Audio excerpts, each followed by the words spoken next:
मेरी आवाज सबको मिल रही है? जी सर। सर। अभी सर्वप्रथम रचना जैन ने जो मंगलाचरण किया उसमें पूरी जिनवाणी का सार निहित था। उनको बहुत बहुत बधाई और मंगल आशीष। जो इसी तरह से जिनवाणी पर आस्था बनाए रखें और जिनवाणी के कार्यों को आगे बढ़ाएं। मैं सर्वप्रथम डॉक्टर सुधा मलैया जी, जो कुलाधिपति हैं एकलव्य विश्वविद्यालय की, उनको और उनकी दोनों पुत्र वधुओं को एवं उनके पूरे परिवार को बहुत बहुत साधुवाद और अपना अपनी शुभकामनाएं प्रेषित करना चाहता हूं कि उन्होंने शिक्षा से प्रेम रखते हुए और दमोह जिला जहां पर सिर्फ कॉलेज था वहां एक विश्वविद्यालय स्थापित कर पूरे जन जन तक शिक्षा की अलख जगाने का काम किया है। इसलिए मैं इस परिवार के प्रति बहुत बहुत कृतज्ञता ज्ञापित करता हूं। और इस विश्वविद्यालय में उनकी जो टीम है, इसमें प्रो चांसलर पूजा मलैया जी, प्रो चांसलर रति मलैया जी और विश्वविद्यालय के कुलपति प्रोफेसर पवन कुमार जैन, कुल सचिव प्रोफेसर प्रफुल्ल शर्मा एवं अन्य टीम के सदस्य जो दिन रात लग करके इस विश्वविद्यालय को खड़ा करने में अपना योगदान दे रहे हैं। मैं उन सब के प्रति कृतज्ञता ज्ञापित करता हूं और अपने आप को बहुत भाग्यशाली मानता हूं कि मैं भी उनकी इस टीम में, उनके इस कार्य में किसी न किसी रूप में सहयोगी बन रहा हूं। और उन्होंने एकलव्य विश्वविद्यालय में संस्कृत और पाली के साथ साथ जैन और प्राकृत भाषा के अध्ययन के लिए स्वतंत्र विभाग खोला है। और उनकी भावना है कि ये विश्वविद्यालय, डॉक्टर सुधा मलैया जी की भावना है, कई बार मेरी चर्चा भी हुई कि पांडुलिपियों के विषय में यहाँ हम लोग प्रशिक्षण की व्यवस्था भी करेंगे, क्योंकि आज का समय ऐसा है कि हमारे पास पुरालिपियों को पढ़ने वाले, पांडुलिपियों को पढ़ने वाले, लिपियों को पढ़ने वाले लोगों की बहुत कमी हो गई है। हम आज भौतिकता के चक्कर में पढ़ करके केवल ऐसी विद्या को पढ़ रहे हैं जिससे हमें सिर्फ पैसा मिले, और उसमें हम सफल भी हुए हैं निश्चित रूप से। लेकिन कहीं ना कहीं हम सभी ये अनुभव करते हैं कि हम जितने आगे की ओर जा रहे हैं, पीछे हमारी चीजें कुछ छूटती हुई नजर आ रही हैं। और उनके छूटने का जो दुष्परिणाम है वो कहीं ना कहीं हम सबके जीवन में, हम सबकी संस्कृति में, हम सबके संस्कारों में कहीं ना कहीं दिखाई देता हुआ समझ में आता है। मैं कहना चाहूँगा कि हमें जो है पांडुलिपि, आज का विषय है कि शोध में पांडुलिपि की उपयोगिता, लिपि की या लिपियों की। तो पांडुलिपि, लोगों को ये लग सकता है कि पांडुलिपियां तो पुराने ग्रंथों की पोथियां हैं, उन पोथियों को पढ़ करके हम क्या करेंगे, उससे हमको कुछ नहीं मिलेगा, हमारा व्यापार कैसे चलेगा। तो देखिए, आपको बताऊं, आज जो भी ज्ञान विज्ञान हमारे पास है, चाहे वो साइंस का हो, चाहे गणित का हो, चाहे ज्योतिष का हो, चाहे दर्शन शास्त्र का हो, पहले दो चार ही विद्याएं होती थी जिनसे आज हमने सैकड़ों विद्या की शाखाएं बना ली हैं। उसके मूल में हमारे दर्शन शास्त्र, गणित शास्त्र, ज्योतिष शास्त्र और हमारे जो प्राचीन शास्त्र हैं, जिनको हम कहीं श्रुति के रूप में, वेद के रूप में जानते हैं। एक परंपरा हमारी जो भारतीय बड़ी परंपरा है, तो कहीं हम श्रुति वेद के रूप में जानते हैं, कहीं हम आगम और श्रुत के रूप में जानते हैं। और या उसको हम गणिपिटक भी जैन परंपरा में कहा जाता है, और कहीं पर हम त्रिपिटक के नाम से जानते हैं, जो पाली की बौद्ध दर्शन की परंपरा है। इन सब का जो ज्ञान है हमारा, हमारी जो ज्ञान की प्राचीन विरासत है, ये कैसे सुरक्षित रही? श्रुत श्रुति, श्रुति श्रुत। हम जैन परंपरा में जिनवाणी की पूजा जब पढ़ते हैं तो वहाँ पढ़ते हैं, तीर्थंकर की ध्वनि गणधर ने सुनी, अंग रचे चुनी ज्ञानमयी, सो जिनवर वाणी शिव सुखदानी, त्रिभुवन मानी पूजो भई।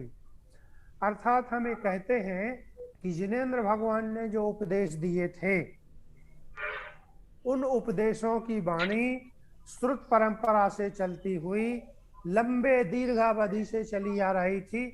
और जब स्मृति की परंपरा में कि गुरु ने शिष्य को पढ़ाया, शिष्य ने अपने शिष्य को पढ़ाया, और उसके बाद उसने अब अपने शिष्य को पढ़ाया, इस तरह से परंपरा से श्रुत के रूप में चली आ रही थी। आगम जो नामकरण हुआ है उसको भी ऐसे ही कहते हैं। आगम शब्द का अर्थ होता है कि परंपराया आगच्छति इति आगमा, जो परंपरा से चलता आया हुआ ज्ञान है वो आगम कहलाता था। तो परंपरा से चलती हुई हमारी जो जिनवाणी आई वो हमें पांडुलिपियों के रूप में प्राप्त हुई। वैदिक परंपरा के जो श्रुति या वेद हैं, वो वेद भी पांडुलिपियों में ही सबसे पहले सुरक्षित थे। कि हमारे सामने जो पुस्तकें आई हैं, ये 19वीं शताब्दी से इन पर काम होना शुरू हुआ है, और उस समय से ग्रंथ छपने लगे हैं। हमने लेखन कला का विकास किया, तो लेखन कला का विकास हमने लगभग 2500 साल और उसके पहले, क्योंकि आज हमें जो सबसे प्राचीन लिखित ग्रंथ मिलता है, तो बुंदेलखंड में बैठ करके मैं बोल रहा हूँ तो एक बुंदेलखंडी शब्द को बोलूंगा।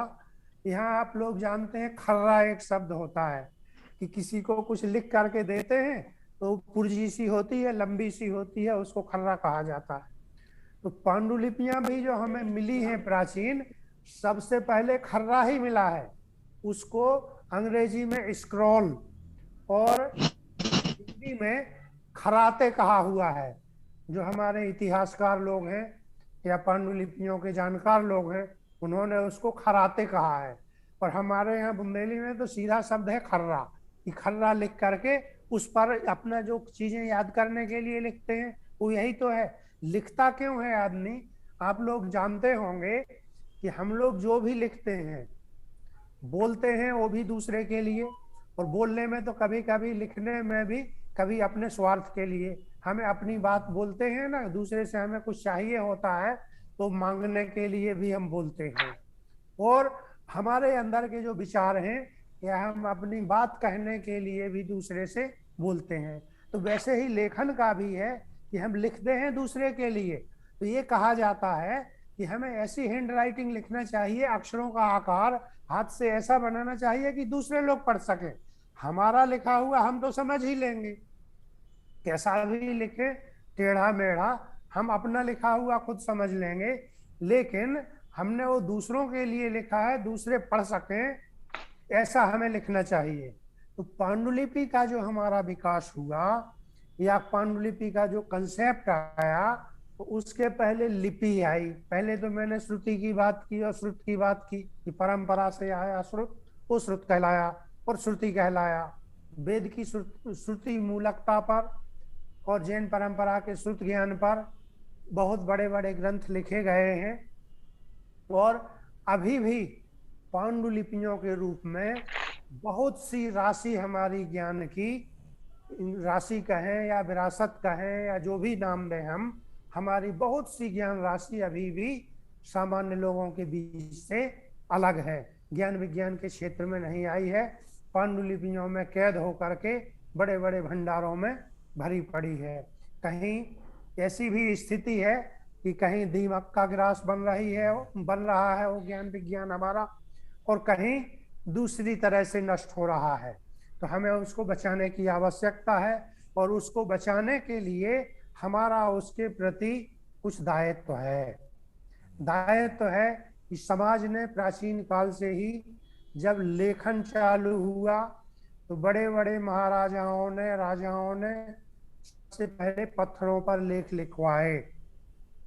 पत्थरों पर लेख लिखे गए। खर्रे की मैंने बात की। एक पेपीरस नाम का वृक्ष होता है, उस वृक्ष से मोटा कागज बनता था। तो सबसे प्राचीन जो लेख मिला है वो पेपीरस का ही मिला है। उसको ईसा पूर्व 2500 अर्थात ईसवी सन के 2000 वर्ष हमारे बीत गए, और उसके 2500 वर्ष पहले अर्थात लगभग 4500 वर्ष पहले का खर्रा मिला है पेपीरस पर लिखा हुआ। और उसके बाद से और ग्रंथ भी मिले हैं। हमारे देश में भी ईसा पूर्व 4वीं शताब्दी से शिलालेख हमें मिलते हैं। और एक लेख मिला था चतुरशीति भगवा, राजस्थान के बड़ली ग्राम में मिला था। वो बहुत छोटा सा लेख था। उसके विषय में ये कहा जाता है कि वो भगवान महावीर के निर्वाण के 84 वर्ष बाद वो लिखा गया था। और उसमें 2 ही लाइन थी, चतुरशीति वीर भगवा चतुरशीति, अर्थात उसी से अनुमान किया। और इसके पढ़ने की भी जो पहले समस्या थी हमारे यहाँ, 20वीं शताब्दी तक पहले के लोगों ने पत्थरों पर लिखा। तो ब्राह्मी लिपि में लेख लिखे गए, उसके बाद कुटिल लिपि में लेख लिखे गए, देवनागरी में भी लेख लिखे गए। पांडुलिपियाँ भी पहले की साउथ दक्षिण भारत की जो भाषाएं हैं उनकी अलग लिपियां हैं, जैसे कन्नड़ लिपि, तमिल लिपि, तेलुगु लिपि। हमारे इधर उत्तर भारत में तो सब संस्कृत हो, पाली हो, प्राकृत हो, हिंदी हो। और हमारी हिंदी क्षेत्र की जो आधुनिक भारतीय भाषाएं हैं सब देवनागरी का ही उपयोग करती हैं, अर्थात सबकी लिपि एक ही है। ये बहुत हमारी लिपि की व्यापकता और हमारी भाषा की व्यापकता को द्योतित करती हैं। और ये भी बहुत ही खुशी की बात है कि हिंदी दिवस का प्रसंग है, और हिंदी दिवस से हम व्याख्यान माला प्रारंभ करके और हिंदी के साथ ही हम उसकी पूर्णाहुति करेंगे। तो उस हिंदी को जानने के लिए, उस देवनागरी को समझने के लिए हमें लिपि का इतिहास जानना पड़ेगा। तो जब सबसे पहले लिखना आया तो अक्षर उकेरे गए। तो पहले उकेरे गए पत्थरों पर उकेरे गए। और अगर छोटे छोटे वो कम गहरे उकेरे गए तो उस पर समझने के लिए स्याही लगाई जाती थी। और स्याही इसलिए लगाई जाती थी कि जिससे वो अक्षर हमें दिखाई पड़ने लगे। तो उकेरते थे और पोंछ देते थे। फिर उसके बाद हमने लिखा तो वो लीपने के कारण से उन अक्षरों का नाम लिपि पड़ गया। और लिपि के बाद पांडुलिपि शब्द आया। हम पांडुलिपि शब्द का खूब उपयोग करते हैं, लेकिन यथार्थ है कि वास्तव में पांडु शब्द का अर्थ होता है चौक या कैल्शियम कार्बोनेट। जो विज्ञान वाले हैं वो खूब जानते हैं। चूना सब लोग जानते हैं कि चूने का जो ढेला होता है, बुंदेलखंड में एक छुई होता है, वो भी उसी का रूप है। तो उससे हम लिखने का काम करते हैं। तो पांडु से क्या करते थे लोग, पहले कुछ विचार आया तो स्लेट जैसी पाटी हुआ करती थी, उस पाटी पर लिख लेते थे और फिर उसको शुद्ध करते थे। अगर गलत लिखा गया तो फिर उसको फाइनली अच्छे उसमें फेयर कॉपी जिसको कहते हैं, एक शुद्ध लिखने की कॉपी होती थी, उस पर लिख लेते थे और उस पाटी को मिटा देते थे, फिर खड़िया से लिखते थे। इस कारण से इसके साथ नाम पांडु शब्द जुड़ गया। वास्तव में इनके लिए हस्तलेख शब्द बहुत उपयुक्त है। हस्तलेख का मतलब हाथ से लिखा हुआ ग्रंथ। और जब हम इसकी बात करते हैं लिपि की बात हो गई, पांडु की बात हो गई, अब ग्रंथ शब्द बीच में आ गया। तो ग्रंथ कहते हैं, ग्रंथ शब्द के 2-3 अर्थ अपने यहाँ हैं जो शायद आप लोग जानते भी होंगे। ग्रंथ माने एक तो होता है गांठ, ग्रंथ और ग्रंथि, दूसरा होता है परिग्रह, और तीसरा होता है पांडुलिपि के संदर्भ में कि कागज के पन्नों पर जब हम लिखते थे तो लिख करके रखते जाते थे और उनके कोने में या कहीं पर एक छेद करके उसमें एक रस्सी से या सुतली से बांध देते थे, तो उसको वो ग्रंथ कहलाने लगता था। पुस्तक को हम ग्रंथ भी कहते हैं ना, पुस्तक को हम ग्रंथ भी कहते हैं। जैसे शास्त्र को हम ग्रंथ कहते हैं, उसी तरह पुस्तक को भी ग्रंथ कहते हैं। तो उसको ग्रंथ करने कहने का यही कारण है, क्योंकि वो हमारी बंधी हुई होती है कहीं ना कहीं से, किसी ना किसी से, चाहे हम स्टेपल करके बांधे, चाहे रस्सी से बांधे, चाहे टैग से बांधे, या और भी कोई साधन हो। आजकल तो एक बाइंडिंग जो पुस्तक की होने लगी है, आधुनिकता यहाँ तक पहुंच गई कि पन्नों की सिलाई करने की ही जरूरत नहीं है।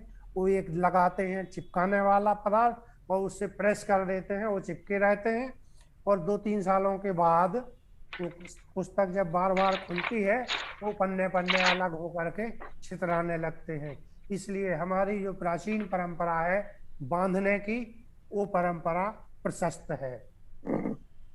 अब हम चर्चा करेंगे इसकी कि पांडुलिपि हमारे शोध में हमसे जो जुड़े हुए लोग हैं उनमें या तो शोध कराने वाले विद्वान हैं, शिक्षक, प्रोफेसर विश्वविद्यालय के, एसोसिएट प्रोफेसर, असिस्टेंट प्रोफेसर और प्रोफेसर, और इसके अलावा हमारे जो शोध छात्र हैं, शोध छात्र को ये नहीं समझना चाहिए कि उसके साथ छात्र जुड़ा है तो छोटा हो गया। शोध छात्र के पास ज्ञान अर्जित करने के बहुत से अवसर होते हैं। जो विद्वान कहलाते हैं, प्रोफेसर की 3 श्रेणियां, उन 3 श्रेणियों में जो रहने वाले हैं उनके पास तो 2 ऑप्शन हैं कि पढ़े ना पढ़े, ना पढ़ाएं, कम पढ़ाएं, आधा पढ़ाएं। किसी दिन कहें कि अच्छा आज हमारा मन नहीं है पढ़ाने का, विद्यार्थियों को कह दिया नहीं पढ़ाएंगे। लेकिन हमारे जो विद्यार्थी हैं उनके पास ऐसा नहीं है। जिनको शोध करना है, विद्यार्थी या शोधार्थी जो निरंतर शोध के लिए चिंतित रहे। शोध के विषय में कल मैंने कहा था कि हम लोग सब घर में रहते हैं और आप अपने कमरे की सफाई जब करते हैं तो आप अगर दिन भर उसमें झाड़ू लगाते रहे ना, एक के बाद एक, फिर एक बार, फिर 10 मिनट के बाद दोबारा, तो कुछ ना कुछ उसमें निकलता रहता है।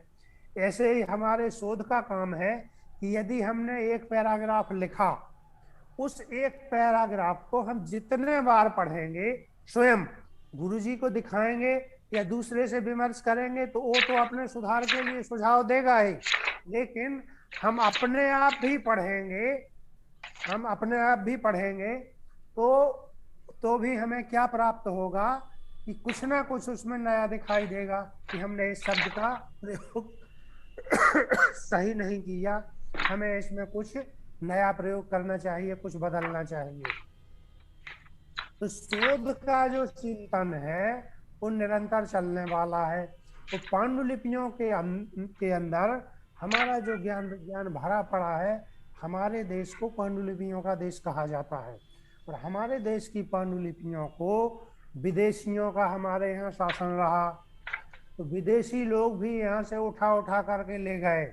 आज आप ब्रिटेन जाएंगे तो ब्रिटेन में इंडिया ऑफिस लाइब्रेरी है जिसमें हजार संख्या में पांडुलिपियां पड़ी हुई हैं।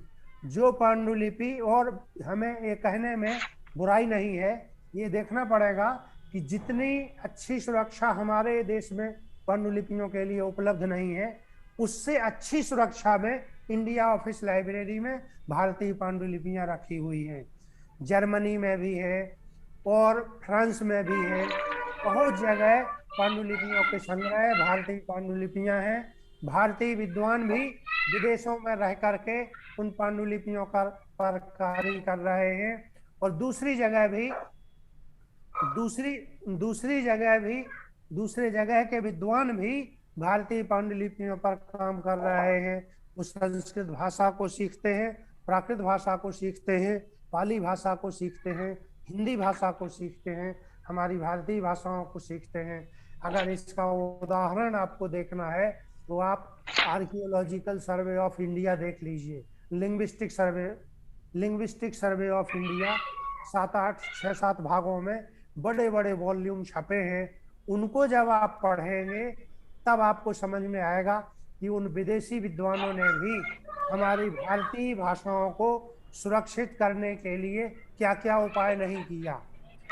अब बचती है बात स्वार्थ की, तो स्वार्थ तो सर्वत्र है, हम भी स्वार्थी हैं, आप भी स्वार्थी हैं, और स्वार्थ के लिए अपेक्षा भी सबसे की जाती है कि हम पहले स्वार्थी बन करके स्वयं ज्ञान अर्जित करें, और फिर जब हमारे पास ज्ञान का अर्जन हो जाए तो हम अपना ज्ञान दूसरों को बांटें। उसी तरह से धन का भी अर्जन होता है। तो हम धन का जब अर्जन कर लेते हैं तो एक समय ऐसा आता है कि व्यक्ति को ये लगने लगता है कि हमने अब काफी धन अर्जित कर लिया है, अब हमें इसमें से भी कुछ बांटना चाहिए। तभी ये चैरिटी की बात आती है। तो कभी हम पुस्तकों के रूप में बांटते हैं, कभी उपहार के रूप में बांटते हैं, कभी किसी को औषधि के रूप में बांटते हैं, कभी किसी न किसी रूप में उस पर भी हमारा मन जाता है और हम करते हैं, हम प्रवृत्त होते हैं। हमारे शास्त्रों में ये सब शिक्षाएं दी गई हैं। तो मैं पांडुलिपियों के लिए अब शोध की बात करता हूँ। तो पांडुलिपि कैसे बनेगी तो हमारे शोध में कैसे काम आएगी। तो शोध जो हम साहित्यिक शोध करते हैं या ज्ञान विज्ञान का ऐतिहासिक शोध करते हैं, ऐतिहासिक ग्रंथों का शोध करते हैं, तब हमें पांडुलिपि की याद आती है। आज भी हमारे देश की जो लाखों लाख पांडुलिपियां हैं, एक एक भंडार में एक एक लाख से अधिक पांडुलिपियां संग्रहित हैं। उन पांडुलिपियों में बहुत सी पांडुलिपियां आज भी ऐसी हैं जिनका संपादन नहीं हुआ, जिनका प्रकाशन नहीं हुआ। उनको संपादित करके प्रकाशित करने की आवश्यकता है। अभी कुछ दिन पहले जैन फाउंडेशन की ओर से भी मेरा एक व्याख्यान हुआ था, उसमें देश विदेश के काफी लोग जुड़े थे।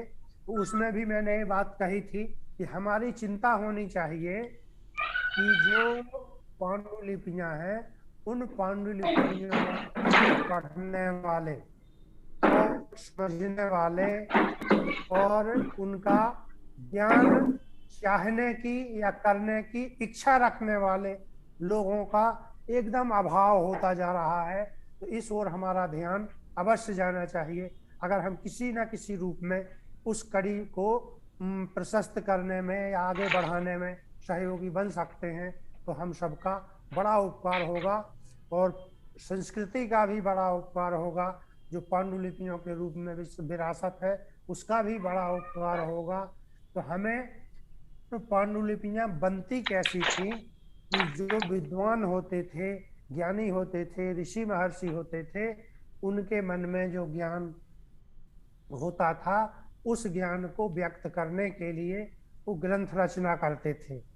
वो ग्रंथ रचना कागज उस समय जो प्राप्त होते थे, ताड़पत्र पर लिखा गया, उसके पहले पत्थरों पर, फिर ईंटों पर, फिर भोजपत्रों पर, उसके बाद पेपीरस की मैंने सबसे पहली स्थिति बताई, पेपीरस पर भी लिखा जाता था। फिर हमारे देश में चमड़े पर भी लिखा गया। जैनों ने या जैन परंपरा ने चमड़े पर नहीं लिखा, क्योंकि उसको प्राप्त करने में हिंसा का दोष होता है, हिंसा होती है, इसलिए जैन परंपरा के लोगों ने चर्म पर नहीं लिखा। लेकिन कपड़ों पर लिखा, पत्थरों पर लिखा, ईंटों पर लिखा और ताड़पत्रों पर लिखा, और कागज पर तो 1000 साल से अधिक पहले से कागज पर लिखा जा रहा है। और 1000 साल से पुरानी पांडुलिपियां हमारे पास आज भी हमें मिल जाती हैं। लेकिन बहुतायत में 15वीं 14वीं 15वीं शताब्दी से पांडुलिपियां प्राप्त हो रही हैं, और उनकी संख्या लाखों में है। और हर विधा की, यानी ज्योतिष की, वास्तुशास्त्र की, उसके बाद निमित्त शास्त्र की, आगमों की टीकाओं की, उसके अलावा काव्य साहित्य की, खंड काव्य साहित्य की, संस्कृत के विविध विधाओं के साहित्य की, प्राकृत के विविध विधाओं के साहित्य की, अपभ्रंश भाषा के विविध भाषाओं के साहित्य की पांडुलिपियां पर्याप्त मात्रा में मौजूद हैं, जो आप सभी विद्वानों का आश्रय चाह रही है कि आप लोग ज्ञान विज्ञान को सीख करके उनकी ओर दृष्टि डालें और उनका उद्धार करें। यदि हम सावधान नहीं हुए तो कालांतर में वो हमारी संपदा नष्ट होने की ओर के कगार पर चली जाएगी, और उनमें से कितना हमारा ज्ञान विज्ञान नष्ट हो जाएगा मैं नहीं कह सकता हूँ। इसलिए हमें चाहिए कि हम इस दिशा में जरूर करें। पांडुलिपियों के जब हम प्रकार की बात करते हैं, लिपि और लेखक, लेखक दो तरह के होते हैं।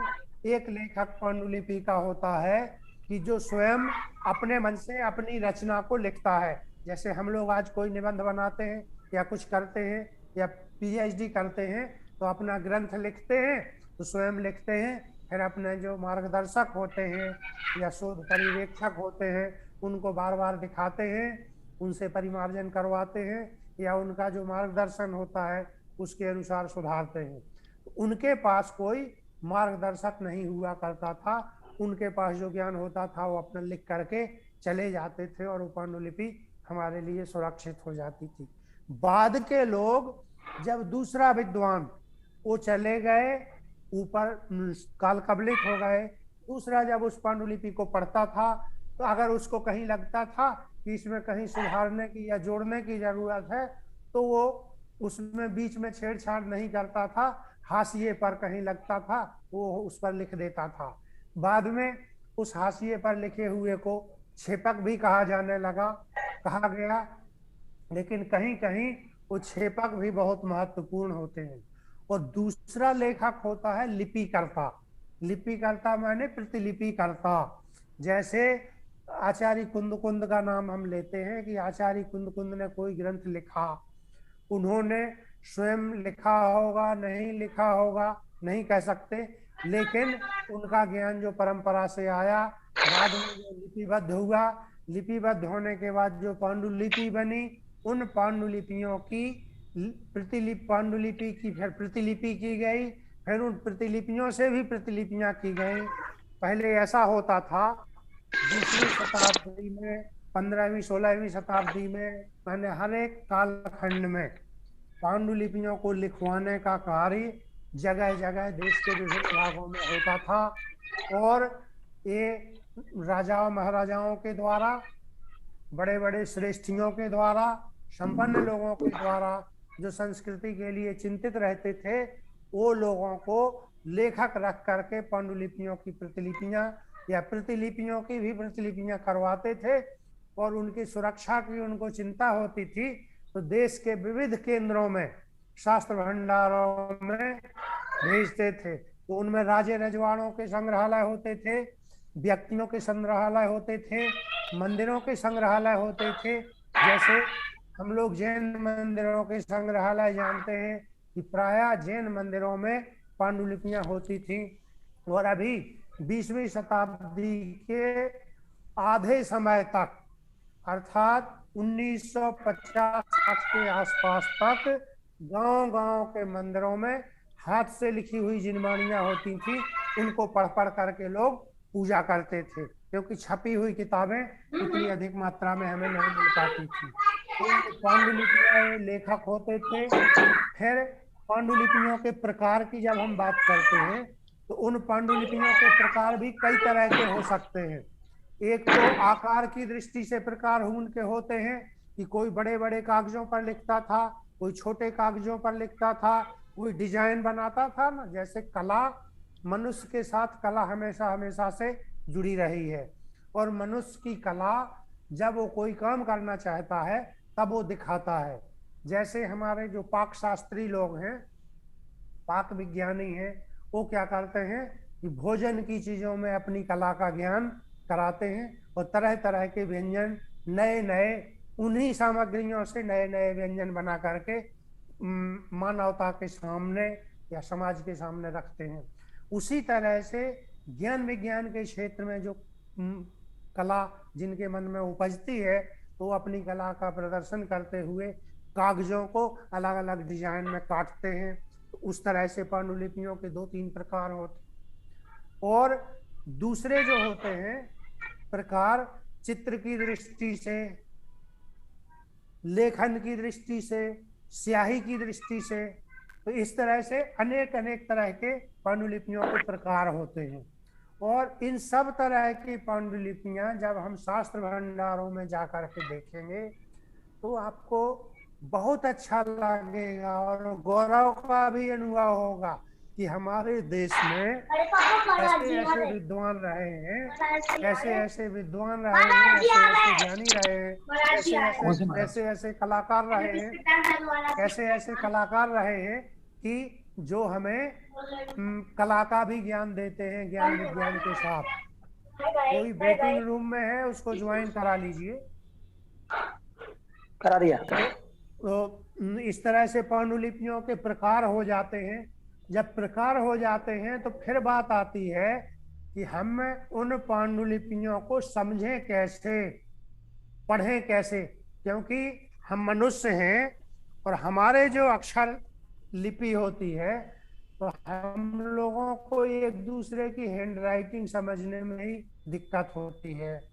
और पांडुलिपियों को पढ़ने के लिए पहली समस्या तो लिपि की समस्या है कि लिपि की पहचान होनी चाहिए, किस लेखक के कैसे अक्षर हैं, उन अक्षरों को समझ होनी चाहिए, समझने की। फिर उसके साथ साथ लिपि के पाठक या ग्रंथ के संपादक या कार्य करने वाले को कैसा होना चाहिए, उसको ज्ञानी होना चाहिए। एक आप लोगों ने नाम सुना हो, कुछ लोगों ने तो सुना होगा, लेकिन नहीं जानते हो तो सुन लीजिए। एक एस.एम. कत्रे हुए हैं। कत्रे साहब ने, एक दूसरे कत्रे हुए हैं, शायद उन्हीं की परंपरा के हों या दूसरे हों। वो एस.एम. कत्रे बहुत सीनियर विद्वान थे, मेरी आयु से भी पहले शायद उनका वो काल कबलित हो चुके होंगे। उन्होंने लिखा था कि ऐसे व्यक्ति को संपादन का कार्य हाथ में नहीं लेना चाहिए जिसको जल्दी यश चाहिए।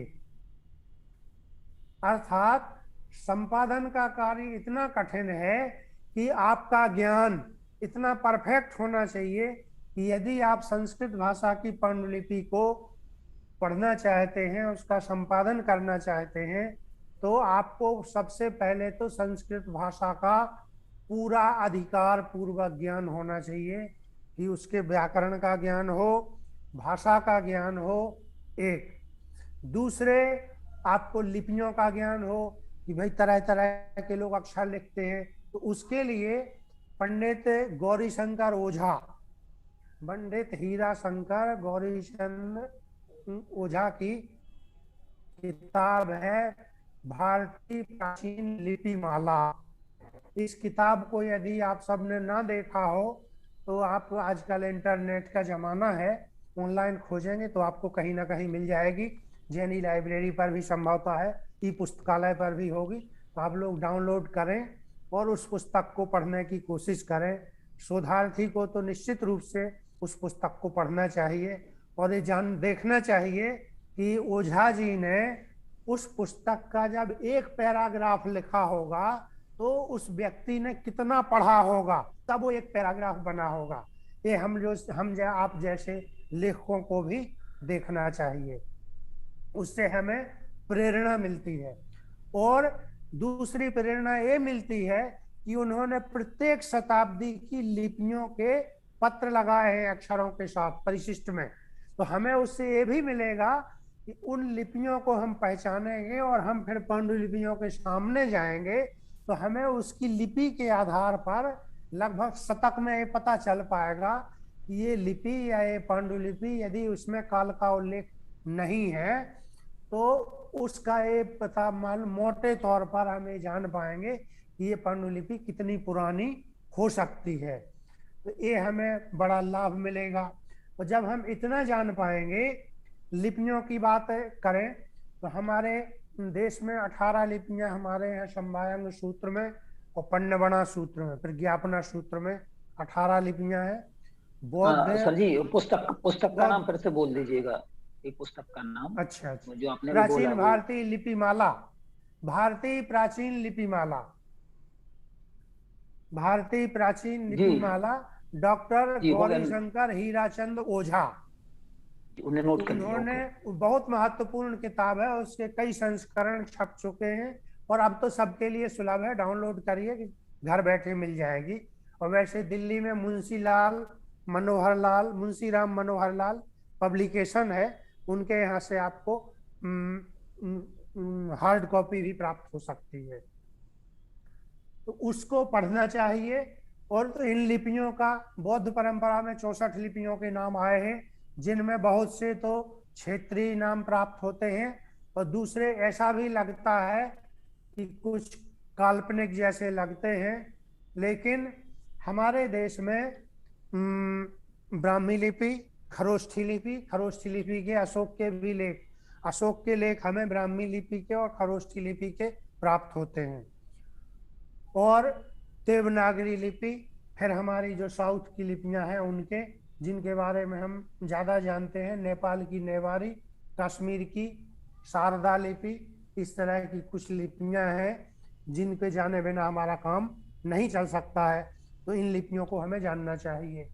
फिर क्या होता है कि जब मान लीजिए आपको पांडुलिपि मिल गई, पहले तो हमें शास्त्र भंडारों की खाक छाननी पड़ेगी। उनके लिए आजकल ये समस्या भी, पांडुलिपियों की सुरक्षा की समस्या है।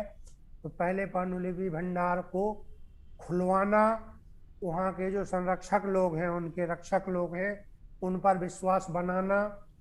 फिर जब हमें वो विश्वास प्राप्त हो जाएगा, पांडुलिपि देखने को मिलेगी, हम देख पाएंगे पांडुलिपि, तो फिर हमें ये चुनना पड़ेगा कि कौन सी पांडुलिपि प्रकाशित है, कौन सी अप्रकाशित है। तो कुछ ज्ञान आपका अपना हो सकता है उसमें, कुछ आपको अपने गुरुजनों का, अपने परिचितों का, और जो पहले से ग्रंथ सूचियां और प्रकाशित ग्रंथ हैं उनको आधार मान करके आपको अपनी आगे की स्थिति तय करनी पड़ेगी। और जब पांडुलिपि आप चुन लेंगे, कोई भी पांडुलिपि, उदाहरण लें, आपने हिंदी भाषा में, हिंदी की बात इसलिए कर रहा हूँ कि हिंदी कहेंगे तो आपको आसान लगेगा। तो हिंदी की पांडुलिपि आपने कोई चुनी, हिंदी की पांडुलिपि चुनी, और चूंकि आप हिंदी के क्षेत्र में जीवन यापन कर रहे हैं तो वो आपको बोलना भी, पढ़ना भी, लिखना भी थोड़ा आसान है। तो हिंदी की पांडुलिपि चुनी। फिर चुनने के बाद आपको उसकी, जब आप शास्त्र भंडारों में खोजेंगे तो बहुत सी प्रतिलिपियां मिलेंगी। तो आपने, उदाहरण के लिए हम 5 को लेकर के चलते हैं कि 5 पांडुलिपियां आपने, ये उदाहरण ले लें कि आपने पांडु पुराण की या पद्म पुराण की 5 पांडुलिपियां आपको मिल गई।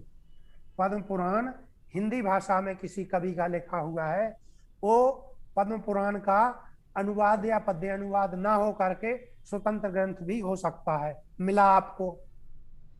तो अब सबसे पहले आपको उन 5 पांडुलिपियों को पढ़ना पड़ेगा, और उसमें आपको, जब आप पढ़ेंगे तो आपको ये समझ में आने लगेगा कि इनमें सबसे शुद्ध पांडुलिपि कौन सी है। उन 5 में से जो सबसे शुद्ध पांडुलिपि आपकी दृष्टि में होगी, आप अपने गुरुजनों का या अपने जो साक्षात गुरु आपके शोध पर्यवेक्षक हो उनका, या परंपरा से भी जो दूसरे मिल जाए उनका, सबका सहयोग लेकर के एक आपको उसमें मूल बनानी पड़ेगी। और एक चीज जो आपको सबसे शुद्ध लगे उसको आप मूल पांडुलिपि बना लीजिए। फिर उसकी आप कॉपी करिए, कॉपी करिए माने हाथ से प्रतिलिपि करिए। प्रतिलिपि लिखिए कि गद्य की है, पद्य की है, पद्य की है तो वैसे पद्य के रूप में पद्य बना बना करके कॉपी करते जाइए। फिर जब आप कॉपी करेंगे तो आपको उन दूसरी जो 5 पांडुलिपियां आपके पास हैं, 4 बची, उन इस एक को मूल बनाना पड़ेगा, और 5 के आपको संकेत निर्धारित करना पड़ेंगे। कोई भी हो सकते हैं, ABCD भी हो सकते हैं, जगह के नाम के आधार पर भी हो सकते हैं। लेकिन जगह के नाम के आधार पर ये समस्या आ सकती है कि एक अल्फाबेट वाले जगह की 2 पांडुलिपि आ जाए, तो फिर आपको A1 A2 करना पड़ेगा, आदि आदि जो भी हो। तो आप संकेत बना सकते हैं। संकेत बनाने के बाद आपको उनके पाठांतर मिलाना पड़ेंगे। ये हो सकता है कि जो पाठ आपको पहली पांडुलिपि में अच्छा लग रहा था, दूसरी पांडुलिपि में उसकी जगह पर कोई दूसरा शब्द मिल जाए और वो आपको अर्थ बैठाने में लगे कि वो ज्यादा उपयोगी है। तो फिर आपको ऐसे पाठांतरों का संकलन करना पड़ेगा। आपने देखा होगा, मैं फिर कभी चर्चा करूंगा इस पर, तो मैं पाठालोचन को लेकर के ही एक व्याख्यान कर दूंगा, उससे आप लोगों को अच्छा लगेगा। तो इसमें आज के मैं इतनी बात कहता हूँ कि आपको उनके पाठांतर लेने पड़ेंगे। पाठांतर लेने के बाद जब आपको उस मूल पांडुलिपि का फाइनल पाठ तैयार करना पड़ेगा या अंतिम रूप देना पड़ेगा, तो आपको उन शब्दों को जो आप अपने संपादन में ऊपर रखने के पाठ में के लिए चुनेंगे, उनके साथ अर्थ संगति भी बैठानी पड़ेगी।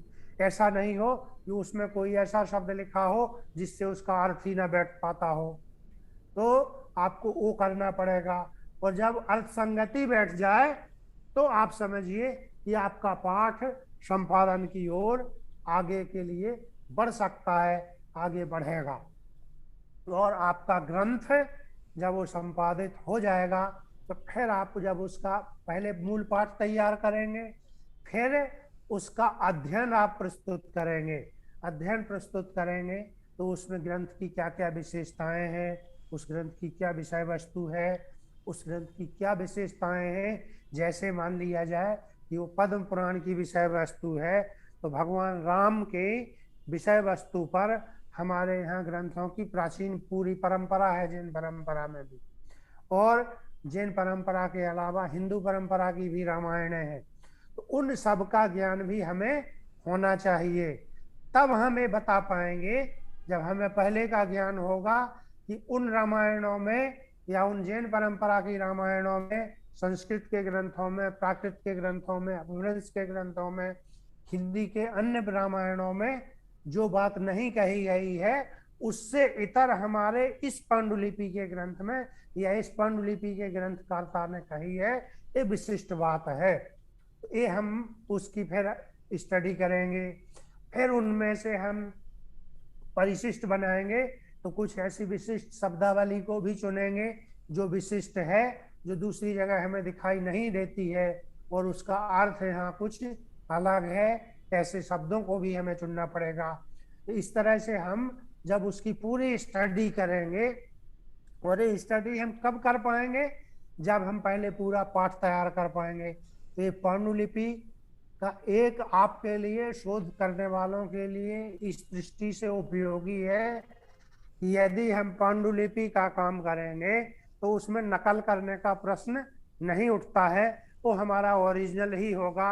और प्लेजरिज्म जैसी जो समस्याएं आज हैं यूजीसी को करनी पड़ी हैं, चूंकि हम अपने कार्य के प्रति ईमानदार नहीं, इसलिए विश्वविद्यालय अनुदान आयोग को ऐसी व्यवस्था करनी पड़ी कि आप जो शोध प्रबंध लिखेंगे उसको आपको शोध गंगा पर अपलोड करना पड़ेगा, और उसमें वो जाएगा तो उस पर लाखों, 3 लाख से ज्यादा, 3.5 लाख के करीब करीब शोध प्रबंध उसमें पड़े हुए हैं। तो यदि आपके शोध प्रबंध में कहीं से आपने पैराग्राफ उठा करके नकल की है, तो ज्यों के